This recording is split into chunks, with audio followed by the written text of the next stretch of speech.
और जितनी परमात्मा में बख्शिशें हैं, बख्शिशों के भंडार है, वो सब इंसान के अंदर है, लेकिन किसी को पता नहीं इस चीज़ का। ये जितना मर्जी सुखी हो सकता है और स्थायी जीवन बना सकता है, सदा सदा के लिए जीवन, फिर जन्म मरण से मुक्त हो जाता है। फिर आप मुक्त मुक्त करे संसार, सदा तिस जन को नमस्कार। तो फिर वो मुक्ति को प्राप्त कर लेता है, मुक्त हो जाता है। तो वो तभी मुक्त होगा जब हमें कोई ऐसे कोई संत सदगुरु मिल जाते हैं और फिर वो थोड़ा सा तवज्जो का उभार दे करके हमारे अंदर उसको जो लाइट और साउंड है उसको प्रकट कर देता है। क्योंकि लाइट जो ज्योति है वो ही परमेश्वर का स्वरूप है, और जो हमारे अंदर नाद हो रहा है वो ही परमात्मा का स्वरूप है। क्योंकि दो रूपों में हमारे अंदर परमेश्वर विराजमान है। और जब हम किसी संत महापुरुष की शरण में जाते हैं, जब हमारे अंदर वो शुभेच्छा जाग जाती है, शुभेच्छा किस चीज़ की? परमात्मा को प्राप्त करने की। जब वो शुभेच्छा जाग जाती है तो फिर हम गुरु की तलाश में निकल जाते हैं, निकल पड़ते हैं। तो गुरु कौन होता है? जिसमें परमात्मा की परिपूर्ण सत्ता काम कर रही होती है, जो कि आपको एक ऐसा रास्ता बता देते हैं, अपने जैसा ही बना देते हैं। गुरु जो है वो अपने जैसा बनाने के लिए आता है और अपने जैसा बना देता है। क्योंकि फिर आपको वो ऐसा रास्ता बताता है कि बिन पग चले सुने बिन काना, कर बिना कर्म करे बिन नाना। तो रामायण जी में प्रमाण किया है कि बगैर पाँव से चलना है, बगैर हाथों के करना है, और आपको कोई फ्लाइट की जरूरत नहीं पड़ेगी। आप पूरी उड़ान भर के, फ्लाइट की तो क्या है कि मच्छर जैसी गति है, लेकिन आपकी वो गति है जो जैसे लाखों आकाश है, लाखों पाताल है, लाखों सृष्टियाँ हैं, वो सब का भ्रमण करके आप एक सेकंड में आ जाएंगे। सब सृष्टियों का इतनी गति है आपकी, लेकिन किसी को पता ही नहीं है। और कोई दुखी किस तरह से दुखी है, कोई किसी तरह से दुखी है, सारा संसार नानक दुखिया सब संसार। तो दे दर सुखिया कोई ना देखा, दे दर सुखिया कोई ना देखा। जो इसी देह के अंदर आए हैं वो कोई भी सुखी नहीं हुआ, लेकिन सुखी वही हुआ है जिसको गुरु मिल गया। दे दर सुखिया कोई ना देखा, जो देखा सो दुखिया हो। उदय की बात करते हैं, सबका किया विवेका हो, घाटे बाड़े सब जग दुखिया, क्या गिरी ही क्या विरागी हो। सुखदेव ने गर्भ से माया त्यागी हो, जो भी दुखिया जन्म दुखिया, तब से को दुख दूना हो। आशा तृष्णा सब को व्यापे, कोई महल न सुना हो। सांच कहूँ तो कोई ना माने, झूठ का हाथ नहीं जाए। तो वो सच्चाई जब बताते हैं तो हमें को उस चीज़ का पता नहीं चलता। हम यही सोचते हैं क्योंकि ये संसार झूठों का है। यहाँ पर बहुत बड़ा धोखा है, संसार के अंदर बहुत बड़ा धोखा है। तो हम वही सोचते हैं कि शायद ऐसे कुछ कह रहे होंगे, लेकिन वो तो यही कहते हैं, महापुरुष जो पूर्ण महापुरुष होते हैं वो यही कहते हैं कि आओ बैठो और आज परमेश्वर को लेकर के जाओ और आनंद करो, फिर अपना जीवन सुखी बना लो। लेकिन दुनिया कहती है जी अभी बुढ़ापा आएगा तभी देखेंगे, फिर तभी नाम ले लेंगे। अभी तो क्या करना है, अभी तो बहुत कुछ खाना पीना है, अभी शराबें भी पीनी है, नशा भी करना है, दूसरे जीवों को भी खाना है। तो एक काम इसी काम में लगे हुए हैं। कितने खेद की बात होती है, कितने दुख की बात होती है। हमारा तो जीवन परमेश्वर जैसा जीवन है। आप सब आत्मा के रूप में हैं, आप सभी आत्मा हैं। आत्मा का एक कार्य नहीं है कि दूसरे जीवों को खाना है। आत्मा और परमात्मा में कोई भेद नहीं, वो एक ही है। आत्मा ही परमात्मा है, आप सभी आत्मा है। कोई ऐसा नहीं है कि आपको कोई धोखा है। लेकिन जब तक हम अपने उसमें नहीं आ जाते तब तक हम धोखे में पड़े हुए हैं। लेकिन वो हम तभी आएंगे जब हमें कोई महापुरुष मिल जाता है जो हमारे ऊपर कृपा करता है। और शिष्य क्या करता है, जब उसमें शुभेच्छा जागती है तो फिर गुरु की तलाश में निकल पड़ता है। तो गुरु तो मला के समान बैठा होता है कि कोई आए और उसको भवसागर से पार लगा सके। लेकिन भवसागर एक अगम पंथ है, नदियाँ बहुत गंभीर, नाव ना बिड़ा लोग लेरा के बेटा भी फिर घर तेरिया दंगी बेटी मात पिता सुतवीर माल मुल्क की कौन चलावे संगना जात शरीर लेके वोरत नर कुंड में व्याकुल हो शरीर नर अब से चेतो माफ वे तकसीर। तो अगर इंसान इसी जीवन में अगर चेत जाता है तो उसका जीवन सफल हो जाता है। अगर इस जीवन में नहीं चेतता है तो फिर कब जगत चेतेगा, क्योंकि ये जीवन तो बहुत छोटा सा जीवन है।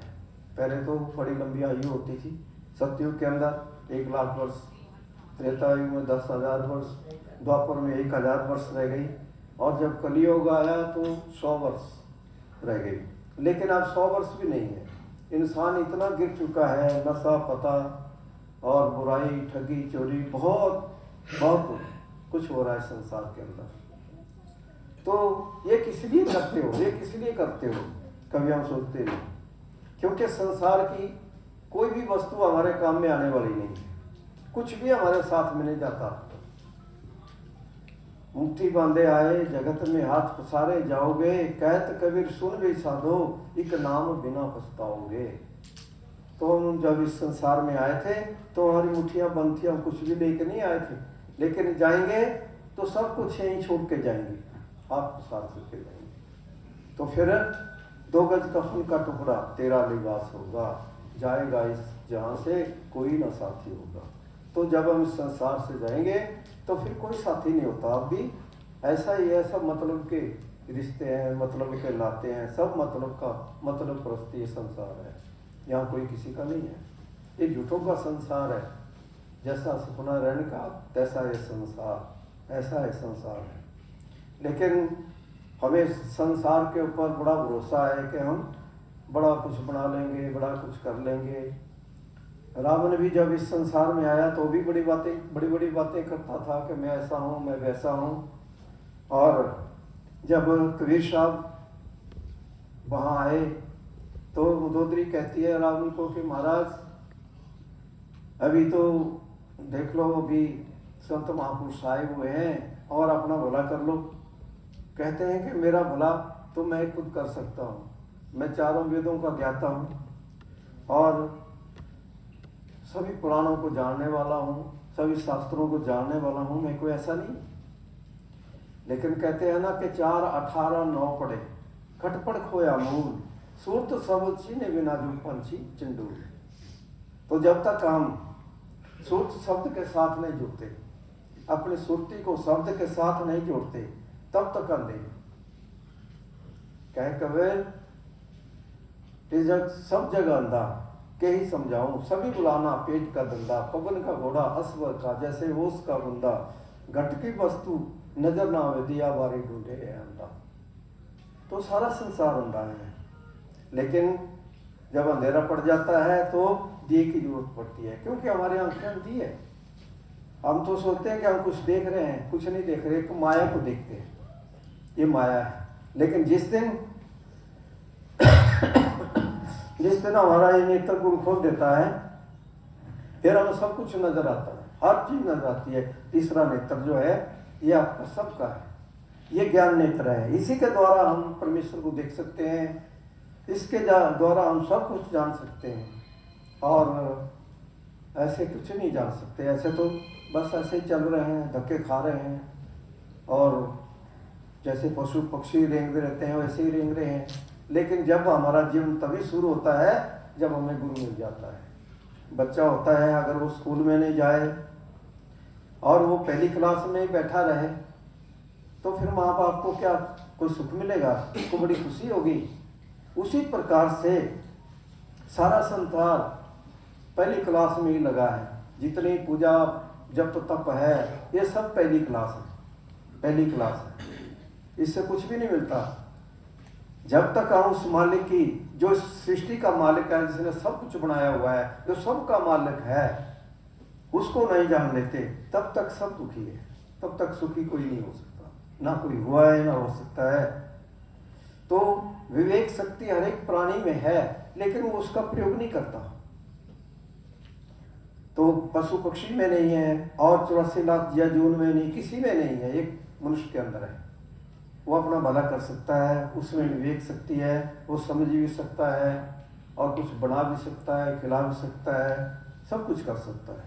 लेकिन और जो भोगी योनि है वो केवल मात्र भोग ही भोग सकते हैं, वो अपना भला नहीं कर सकते। तो इंसान अपना भला स्वयं कर सकता है, अगर उसको वो ज्ञान मिल जाए तो फिर वो अपना भला कर सकता है। ऐसे नहीं कर सकता, ऐसे तो फिर कुछ नहीं है।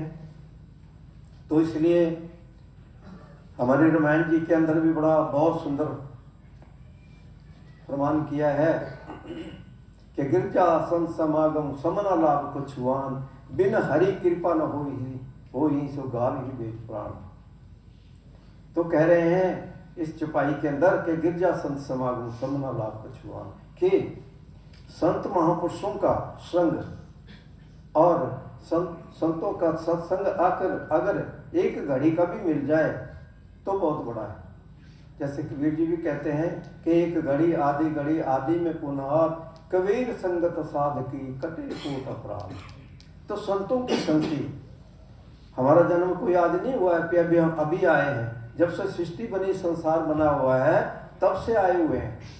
हम तो सोचते हैं कि जो तो मर गया, मरता कोई नहीं है, मरता शरीर है, मरता शरीर है, आत्मा नहीं मरती। वो अजर है, अमर है, अविनाशी है, न जायते न मृत्यते, उसका न जन्म है न मृत्यु है, वो आत्मा सदा सदा से है। लेकिन बहुत बड़ा धोखा है, हम सोचते हैं कि मर गया, लेकिन वो अपने अपने जो प्रारब्ध कर्म भोगने के लिए आता है, उनको भोगने के उनका तो वो भुगतान नहीं करता, लेकिन और पाप कर्म इकट्ठे करके इस संसार से चला जाता है और फिर सदा सदा के नरकों में उसको सड़ना पड़ता है। कभी कीड़े, कभी कोड़े, कई जन्म भय कीट पतंगा, कई जन्म गजमीन कुरंगा, कई जन्म भयो पंखी सपोयो, कई जन्म है वृक्ष होयो, मिल जगदीश की बरिया चिरिम काल दे समेरिया। तो बहुत चीरों के बाद फिर अरबों खरबों युग बीतने के बाद फिर कभी बारी आती है। कीड़े मकोड़े गधे घोड़े सारा भ्रमण करना पड़ता है। जो एक बार निष्ठुरा लेकर के अगर उस काम को नहीं करता, गुरु का सत्संग नहीं सुनता, नाम को प्राप्त नहीं करता। नाम क्या चीज़ है? नाम कोई मंत्र नहीं है, नाम परमेश्वर है, परमात्मा है। तो फिर भी हम नाम भी ले लेते हैं, परमेश्वर को भी ले लिया, उसको छोड़ देंगे कि मैं तो अभी मेरा कोई देवता है मैं उसके पास जाऊंगा, मेरा कोई देव है मैं उसके पास जाऊंगा, उसके पास पूजा करूंगा। अगर आपने उस एक की पूजा कर ली तो सबकी पूजा हो गई। अगर उसकी पूजा नहीं हुई तो आप चाहे सारे संसार की पूजा करते रहो, कुछ नहीं मिलने वाला है। एक साधे सब साधे, सब साधे हटाए, हरि मन मूल ही सिंचिए, फले फूले हटाए। रहम भी कहते हैं कि जैसे पेड़ होता है, पेड़ के पत्ते पत्ते में अगर आप पानी देंगे तो पेड़ सूख जाता है, अगर उसकी जड़ में पानी देंगे तो पत्ते पत्ते का विकास होगा, सब में रस पहुंचेगा। तो उसी प्रकार से अगर परमेश्वर की पूजा हो गई तो सबकी पूजा हो जाती है। तो पहले तो उसकी पूजा करनी है, उसको जानना है, उसको जान लिया तो सब कुछ जाना हुआ हो गया। तो दास आपसे अर्ज कर रहा था, कह रहा अगर बच्चा है, बच्चा अगर पहली क्लास में ही बैठा रहा सारी उम्र भर, वो दूसरी तीसरी में नहीं गया तो फिर क्या हुआ? तो ये तो जितना कुछ भी हम कर रहे हैं ये सब पहली क्लास है। लेकिन कबीर जी ने एक बड़ी सुंदर बात, बड़ी मार्मिक बात कह दी कि शब्द बिना सुरती अंदरी। शब्द क्या है? परमेश्वर। शब्द गुरपेरा गहर गुमेरा, बिन शब्द जग पौरान। के अगर शब्द का रास्ता नहीं मिला तो वो अंधे बहरे की तरह ही है इंसान, उसको कोई रास्ता नहीं मिलेगा, उसको कोई रास्ता, यहाँ भी कोई रास्ता नहीं है, यहाँ भी भटक रहा है और वहाँ भी भटकता रहेगा। यहाँ भी कोई कभी कोई दुख आएगा, कभी कोई दुख आएगा, कभी कोई कमी पड़ जाएगी, कभी कुछ हो जाएगा, यहाँ भी वो चक्कर लगा रहेगा। लेकिन अगर उसको वो शब्द का रास्ता मिल जाता है तो फिर उसके लिए जीवन आसान हो जाता है। शब्द बिना सुरती अंधेरी, सुरती होती है आत्मा, आत्मा अंधी है, इसको कोई रास्ता दिखाई नहीं पड़ता। शब्द बिना सुरती अंधेरी, कहो कहाँ तो जाए, द्वार न पाए शब्द का फिर भटका खाए। अगर कहते हैं अगर आपको और शब्द और वो अंतर की ज्योति का रास्ता नहीं मिला तो फिर भटकना पड़ेगा, फिर भटका खाए। माला तो कर में फिरे, अगर आप किसी के पास चले जाएं, दुनिया में तो बहुत बैठे हुए हैं कि हाँ भाई हमारे पास आ जाओ, हम आपको माला दे देंगे, जपते रहो सारी उम्र भर। हम आपको भी बताएंगे कि पत्थरों के ऊपर फूल चढ़ा लो, मत्था टेक लो, बस काम हो गया। पत्थर में क्या है? परमेश्वर तो आपके पास ही है। Body the temple of God. परमात्मा इसी शरीर के अंदर है, वो कोई बाहर नहीं है कि बाहर किसी मंदिर में बैठा है या आकाश में है, पताल में है, वहाँ नहीं बैठा है। Body is the temple of God. इस बॉडी को किसने बनाया है? परमात्मा ने। यह अपना मंदिर बनाया है परमेश्वर ने, ये खुद परमेश्वर का बनाया हुआ है। बाहर के मंदिर तो हमने बना दिए, ईंट गारे के, वहाँ मूर्ति रख ली। लेकिन जो सच्चाई है वो इंसान के अंदर है। मूर्ति कभी बोलती है? वो नहीं बोल सकती। इंसान आपसे बात करेगा, आपसे हमदर्दी भी करेगा, आपसे प्यार भी करेगा, आपसे बोलेगा भी। अगर उसके अंदर वो ज्योति का प्रकाश हो जाए और वो नाद जो बज रहा है, नाना प्रकार के वाद्य यंत्र बज रहे हैं आपके अंदर, जो बाहर हम बजाते हैं, थोड़ी घड़ी बजा लेते हैं, लेकिन वो अखंड बज रहे हैं आपके अंदर। बिना बजाए निस दिन बाजे, घंटे शंख नगारी रे, बहरा सुन सुन मस्त होता है, तन की खबरी विसारी रे। तो फिर जब उस हिलोर को हम सुनते हैं, जो हमारे अंदर बाजे बज रहे हैं, जो प्रकाश हमारे अंदर हो रहा है, जब हम सुनते हैं तो इतनी लवलीन हो जाती है आत्मा, इतने लवलीन हो जाते हैं, इतना आनंद मिलता है, इतना आनंद मिलता है जिसका वर्णन नहीं है। वो इस संसार में नहीं है, ना इस संसार में उस चीज़ की बड़ाई कर सकते हैं। तो जब तक ना देखूं अपनी नैनी, तब तक न तीजू गुर की बनी। जब तक हम अपने आप देखने के काबिल ना हो जाएं, तब तक हमें समझ नहीं आ सकती। जिस दिन आप कमाई करके पहले, दूसरे, तीसरे, चौथे मंडल में पहुंच जाएंगे, तो फिर आपको पता चलेगा। तीसरे चौथे मंडल में जब पहुंच जाते हैं तो फिर वहाँ गुरु खड़ा है। इस संसार में तो हमारे जैसा ही आता है। परमात्मा ने जब संसार का भला करना होता है तो हमारे जैसा बन करके आ जाता है। कभी कबीर के रूप में आ जाएगा, कभी स्वामी सिंह जी के रूप में आ जाएगा, कभी कृपाल के रूप में, कभी ठाकुर के रूप में इस संसार में आएगा, हमारे जैसा बन के आता है।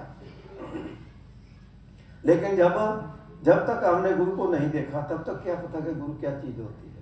लेकिन जब हम कमाई करते हैं और जब वहाँ पहुँचते हैं, तो वहाँ जाकर के जब देखते हैं, क्योंकि वहाँ जाकर जब हम पहुँच जाते हैं तो हमारे अपनी आत्मा का 12 सूर्य का प्रकाश प्रकट हो जाता है। ये तो एक सूर्य है, 2 हो जाए तो ये संसार जल जाएगा, इतना बड़ा आपका प्रकाश है। लेकिन गुरु का कितना प्रकाश है? गुरु का 1 करोड़ चंद्रमा और 1 करोड़ सूर्य का प्रकाश एक रोम का है।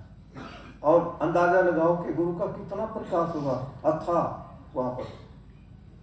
फिर पता चलता है कि गुरु तो गुरु ही है, गुरु तो गुरु ही है, गुरु की महिमा कोई नहीं है। गुरु की महिमा वेद ना जाने, गुरु की महिमा तो बेअंत है, अपरंपार है। फिर पता चलता है कि गुरु क्या चीज़ है। ऐसे तो हमारे जैसा ही है, लेकिन जब आप बैठो और गुरु से वो जो चीज़ है उसको लो, आज ही लेकर के जाओ, फिर आपको पता चलेगा कि हमें क्या मिला। फिर जितनी आप कमाई करेंगे, कमाई तो करनी पड़ेगी, जितनी आप कमाई करेंगे उतना ही आप अपना भला कर सकते हैं। अपना तो करेंगे ही, लेकिन जितने हमारे आज तक की जितनी कुल्लें हमारे नरकों में पड़ी हुई है, सबका उद्धार हो जाएगा, सबका उद्धार कर देंगे, सब कुलें पवित्र हो जाएगी। कूलम पवित्रम जननी कृतार्था वसुधारा पुण्यवती अपार शिशु सागरे सिमलीनम परिभ्रमणीयस्य चेतः। तो जिसका यह आत्मा जब जाग जाती है, जागृत हो जाती है, तो फिर हमारी उड़ान होनी शुरू हो जाती है। फिर हम उस शब्द में समा जाते हैं। आपको 3 प्रकार के कोर्स दिए जाते हैं। पहला सुमिरन का है, दूसरा ध्यान का है, तीसरा शब्द का है। अगर आपका सुमिरन का पूर्ण हो गया तो फिर आपका ध्यान बढ़ना शुरू हो जाएगा। आपको परमात्मा का दर्शन भी हो रहे हैं, सब कुछ हो रहा है, आप कोई भी चीज़ देख सकते हैं। फिर आपका ध्यान का पूर्ण हो गया तो फिर आपके अंदर वो शब्द जागता है। वो शब्द क्या है? परमेश्वर है। तो फिर आपकी वो गति हो जाती है, आप बैठे हैं और आपकी उड़ान हो जाएगी। आपको ऐसा नहीं है कि आपको किसी चीज़ की जरूरत पड़ेगी। आप चाहे हजारों भी ताले लगे हुए हैं, आप किसी कमरे में बंद हैं तो आप वहाँ से निकल जाएंगे। जितने ताले हैं सब खुल जाएंगे और आप अपने धाम को चले जाएंगे, सतलोक पहुँच जाएंगे। तो फिर बिन पग चले सुने भी निकालना, कर भी ना कर्म करे भी नाना। फिर हमें ना पाँव की जरूरत है, ना हाथों की जरूरत है, ना मन की, ना बुद्धि की, किसी चीज की जरूरत नहीं है। फिर आप परमेश्वर ही बन गए। फिर जब वहां पहुंच गए तो फिर आप यही कहेंगे कि जैसा तू है वैसा मैं। तो बूंद सागर में समा गई और फिर सागर का रूप हो गई, सागर का रूप हो जाती है। तो ये विद्या जो है ये पूर्ण गुरु से मिलती है। गुरु तो दुनिया में बहुत आए हुए हैं, लेकिन पूर्ण गुरु का मिलना बड़ा दुर्लभ है, कोई भाग्यशाली को ही मिलता है। आज इस संसार में कोई एक आधा होगा जिसको वो विद्या प्राप्त होती है, कोई होता है, लाखों में कोई एक बिरला होता है। और उस विद्या का मिलना बड़ा दुर्लभ है। दुनिया तो सोचती है कि चलो जी खाओ पियो मौज कर लो, लेकिन रहो संसार के अंदर। ऐसा नहीं है कि आपको परिवार छोड़ना पड़ेगा, अपना घरबार छोड़ना पड़ेगा, बाल बच्चे छोड़ने पड़ेंगे, कुछ नहीं छोड़ना पड़ेगा आपको। आपने उस चीज को प्राप्त करना है, आप उनकी सेवा करो, क्योंकि ये आपको सेवा मिली है। मेरा मुझ में कुछ नहीं, जो कुछ है सो तेरा, तेरा तुझको सौंप के क्या लागे मेरा। हमारा कुछ नहीं है जो हम सोचते हैं कि ये मेरा है, ये मेरा है, हमारा कुछ नहीं है, ये धोखा है। कैसे सूत कैसे माता पिता, सूत होते पुत्र, कैसे सूत कैसे माता पिता, माया निर्मित सब नाते हैं। कर्म विगत मृत्यु लोक में जीव आत्मा आते और जाते हैं। करोड़ों युग व्यतीत हुए, सृष्टि बने संसार बने, मात पिता पुत्र पुत्री न जाने कितनी बार बने। मिट गई कितनी बार ये सृष्टि, पर आवागम का चक्कर ना मिटा। 184 का चक्कर चलता रहा न रुका कभी। यहाँ रिश्ता मन की कल्पना है, यहाँ रिश्ता मन की भावना है, जिसे तुम अपना समझते हो सब सपना ही सपना है। तो ये सब सपने में ही हो रहा है सब कुछ। लेकिन हम इस संसार में आते हैं, सबसे प्यार करते हैं, लेकिन बीच में ही वो हमें छोड़ करके चले जाते हैं। तो इससे प्रतीत होता है कि हमारा कोई नहीं है। अगर हमारा कोई है तो हमारा परमेश्वर ही है, वो ही है, सब सुखदाता राम है, दूसरा ना ही ना कोई। तो हमारा सब सुखों को देने वाला वो परमेश्वर ही है। वो फिर जब हम नाम ले लेते हैं तो फिर वो हमें नहीं छोड़ सकता, फिर हमारे साथ साथ चलता रहता है। वो देखता है कि मेरे बच्चे को कोई तकलीफ ना हो जाए, कोई दुख ना आ जाए, कोई कष्ट ना आ जाए। लेकिन इस तरफ कोई भाग्यशाली आता है, अगर जिस पर उस मालिक की कृपा हो जाएगी वही आ सकता है। तो संसार में बहुत बड़ा धोखा है।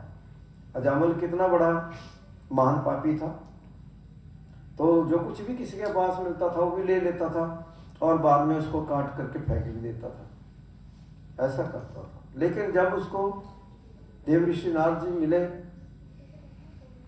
तो उन्होंने पकड़ लिया उसको कि भाई जो कुछ है लाओ निकालो।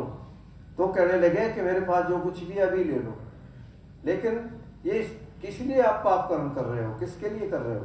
कि मेरा परिवार है, मेरे बच्चे हैं, मेरा ऐसा है, मेरा ऐसा है। कहते हैं कि आपका तो कुछ भी नहीं है, आप तो अकेले आए थे संसार में, आप कुछ लेकर के थोड़े आए थे। आप इतने मोह माया में बंधे हुए हो और ये चोरी ठगी कर रहे हो, किस लिए कर रहे हो? जाओ अपने परिवार को पूछ करके आओ कि जो हम करते हैं, जो मैं कर रहा हूँ, चोरी ठगी कर रहा हूँ, क्या उस कर्म का भागीदार आप भी बनेंगे? फिर आपको पता लगेगा। कहते हैं कि मुझे वहाँ भेज देंगे और भाग जाएंगे। कहते हैं कि पेड़ के साथ बांधो, मैं भागने वाला नहीं हूँ, बांधो पेड़ के साथ। तो फिर बांध देता है, घर में जाता है, पूछता है सबको, पूरे परिवार को पूछता है कि आप तो कि जो मैं पाप कर्म करता हूँ और उसको उस कमाई से आपका पालन पोषण करता हूँ, क्या उस पाप के भागीदार आप भी बनेंगे, उसका आप भी सहयोग करेंगे? तो कहते हैं कि हम तो नहीं कहते आपको कि आप पाप कर्म करो, हम तो नहीं कहते आपको, उसके भागीदार तो जो करता है वही बनता है, हम कैसे बनेंगे? तो उसको ठोकर लगी और आता है और फिर उनके चरणों में गिर गया। तो उनको एक क्षण का सत्संग मिला, ज़्यादा नहीं। तो संसारे क्षण धोपी सत्संग हास्य दीन नाम, इस श्लोक में बड़ा सुंदर समझाया उन्होंने कि संसारे क्षण धोपी सत्संग हास्य दीन नाम के एक क्षण का सत्संग मिला और उसकी जीवन धारा बदल गई।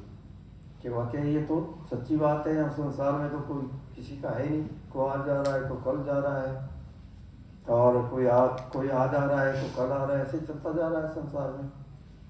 तो ये बहुत बड़ा धोखा है हमारे लिए। काल ने इतना भरमाया हुआ है इंसान को, इतनी मुसीबत में डाला है काल ने कि बस झूठ के साथ ही बांध रखा है कि पाप करते चले जाए और बस सदा सदा फिर नरकों के अंदर ही रहे,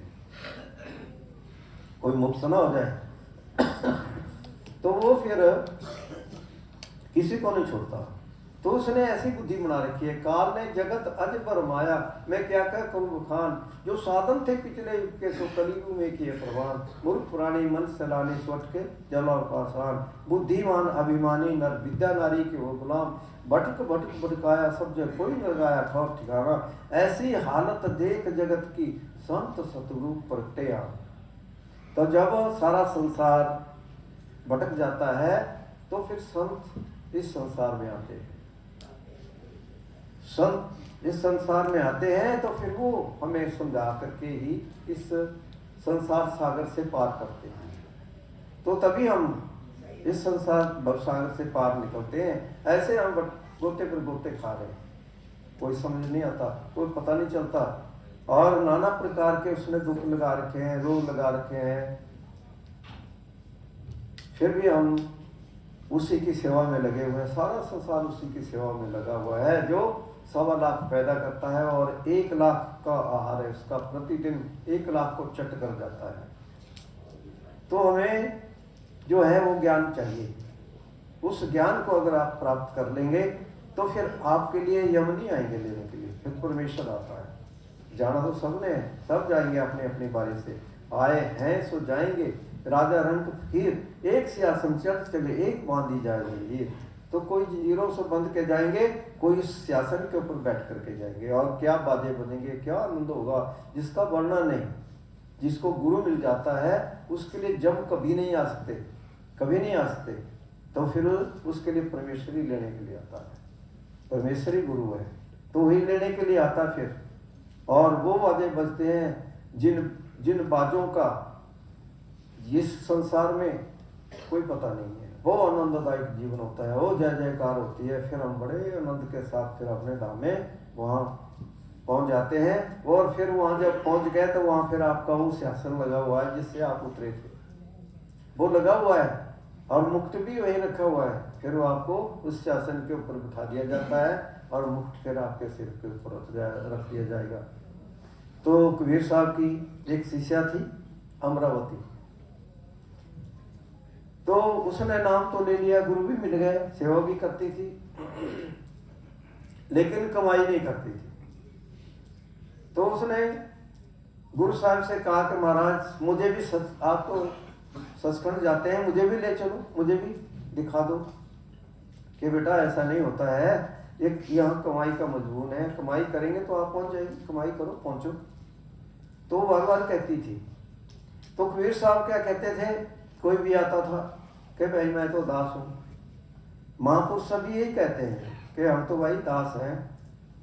तो कुछ एक कहते हैं कि महाराज आप तो परमेश्वर है, जब तक आपने देखा ही तो आप कैसे कह सकते हो, जिस दिन देख लेंगे तो फिर तो बात अलग है, फिर आप कहेंगे भी नहीं, फिर आपको पता है कि भाई ये चीज़ है।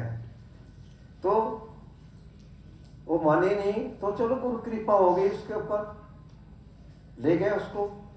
जब सचखंड पहुंची तो जाकर के क्या देखा कि वहाँ कबीर जी अपने सिंहासन के ऊपर विराजमान है, और वहाँ तो व्यंत व्यंत प्रकाश व्यंत व्यंत बाजे बज रहे हैं, बड़ा आनंद लगा हुआ है वहाँ पे, और इतनी लवलीन हो गई, इतना वहाँ जिसका वर्णन नहीं। तो फिर कहने लगी कि मैं अब नीचे जाऊंगी तो मैं बताऊंगी कि महाराज मैं तो देख करके आ गई। तो आप तो कहते थे कि मैं दास हूँ, लेकिन मैंने देख लिया आप परमेश्वर हैं। तो ये बात होती है, आप सब परमेश्वर हैं, आप सब आत्मा है। आत्मा क्या है? आत्मा ही तो परमेश्वर है। लेकिन बढ़ना पड़ेगा। जब तक आपके अंदर काम है, क्रोध है, लोभ है, मोह है, अहंकार है, ये चीजें हैं, तब तक ये डाकू लगाए हुए हैं काम, तब तक हमारा छुटकारा नहीं होता, तब तक हम छूटते नहीं है। लेकिन ये कब छूट, इससे हम कब छूटते हैं? जब हमारे अंदर वो शब्द प्रकट हो जाता है, जिसके लिए सार शब्द को जाने बिना कोई ना उतरे पार। जो सार शब्द है उसको जब तक हमने नहीं जाना तब तक हमारा पार उतारा नहीं होता। सार शब्द को जाने बिना कोई ना उतरे पार। नेम धर्म आचार तब पूजा पाठ और दान करे और मन में धरे गुमान, नानक निष्फल जाता है कुंच स्नान। तो जितने भी पूजा पाठ जप तप जितना कुछ भी है, एक हाथी का स्नान है। स्नान करता है हाथी, आगे मिट्टी डाल लेता है, वही चीज है।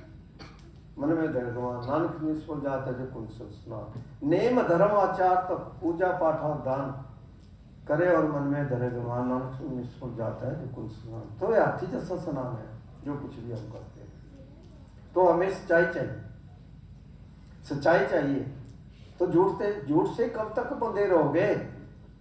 जाते हैं मूर्ति के आगे, हाथ जोड़ते हैं, आंखें बंद करते हैं और आरती भी गा रहे हैं कि तुम हो एक अगोचर। आरती में गाते हैं ना, मूर्ति आगे खड़े हो जाते हैं कि महाराज आप तो अगोचर हो, इन आंखों के द्वारा जाने नहीं जाते, फिर आंखें क्यों बंद करते हो? तो आपकी वो आंख खुल गई, खोल दी गुरु ने। तुम वो एक अगोचर, सबके प्राणपति के परमेश्वर परमात्मा, आप तो अगोचर है, सबके प्राणों के आधार हैं, सबका जीवन है, तुम हो सबके प्राणपति। विषय विकार मिटाओ पाप हरो देवा, कर संतन की सेवा। तो आरती में भी कह रहे हैं कि आप संतों के शरण में जाओ। महत सत्संग अस्तु दुर्लभ हो गम्य मदश्च, ये गीता जी का श्लोक है। तो बड़े जिसके भाग्य होते हैं वो इस सत्संग में, संतों की सभा में जाकर के अपने जीवन का आनंद प्राप्त कर सकते हैं। अपने जीवन में जो हमारे अंदर जो वो आनंद लगा हुआ है, सबके जीवन में है। अगर वो आनंद आपको प्राप्त हो जाए, आनंद तो हम कहते हैं कि मुझे खाने में आनंद आया, मुझे इस चीज में आनंद आया, लेकिन वो आनंद नहीं है। आनंद तो आपके उत्तर में हो रहा है। आनंद सब कहे, आनंद गुरु ते जानिया, कर कृपा प्यारे हो, ज्ञान अंजन सारिया, अंदरों जिनका मोह टूटा सच्ची सब सोरे। तो वो है आनंद, वो सबके अंदर हो रहा है, वो आनंद सबके अंदर है। लेकिन उसके लिए हमारे पास टाइम नहीं है। पूरा दिन काम धाम में लगे रहेंगे, सड़ते गलते रहेंगे, और फिर अगर शाम को नींद आ गई तो सो गए, नहीं तो बस पड़े हुए। तो ये इस दशा में सारा संसार पड़ा हुआ है। तो संसार रोगी नामदान, जितने भी रोग है संसार के अंदर, वो केवल मात्र नाम के भजन सुमिरन से सब खत्म हो जाता है। कोई रोग नहीं रह जाता, आनंददायक जीवन हो जाता है, शरीर हल्का हो जाता है, सारे रोग उतर जाते हैं। वो जब आपके अंदर सुखदाता विराजमान हो गया तो फिर आपको कौन सा रोग आएगा? कोई रोग नहीं आ सकता, कोई कष्ट नहीं आ सकता। आज से पहले अगर देखा जाए तो 80-90 साल पहले कोई रोग नहीं होते थे, कोई दवाइयाँ नहीं होती थी, कोई डॉक्टर नहीं होते थे, कुछ नहीं होता था। वैद्य होते थे जो बता देते हैं इसको इलायची डाल कर काढ़ा दे दो ठीक हो जाएगा, बस यही था। लेकिन आज इतनी भयंकर बीमारियां लगी है, इतने दुख लगे, इतने रोग लगे हैं। क्यों लगे हैं? क्योंकि परमेश्वर को भूल दिया। परमेश्वर से बोलिया व्यापन सब रोग विमुख हुए राम ते लगन जन्म योग, तो जन्म योग लगे हुए हैं सबको। लेकिन अगर किसी को ये कहें कि आप नाम ले लो और आपके सारे रोग खत्म हो जाएंगे और आप सुखी हो जाएंगे, लेकिन नाम को तो जपना ही पड़ेगा, जपेंगे तभी होगा। अगर ये सोचेंगे कि नाम मिल गया और हमारा हो जाएगा, ऐसा नहीं होता। अगर आपने संसार से कुछ चाहिए तो आपको मेहनत करनी पड़ेगी। वैसे ही आप नाम का भजन सुमिरन करेंगे, उसके लिए टाइम निकालेंगे तो आप सुखी हो जाएंगे। कोई दुख नहीं रहता, सब दुख दूर हुए जब तेरा नाम लिया। तो सारे दुख दूर हो जाते हैं जब उस नाम को हम भजते हैं, उस नाम को जानते हैं। नाम तो ये नहीं है कि आप राम राम करते रहो, राम राम करने से सुखी कोई नहीं हुआ। राम राम करता सब जग फिरे, राम ना पाए कोई। तो वो रमाकांत जिसको रामायण जी के अंदर रमाकांत कह रहे हैं, वो कहाँ पर है? वो आप सबके घट घट में बैठा हुआ है, वो बाहर नहीं है, या कोई कहीं मंदिर में नहीं बैठा हुआ है, या आपके इसी शरीर के अंदर बैठा हुआ है।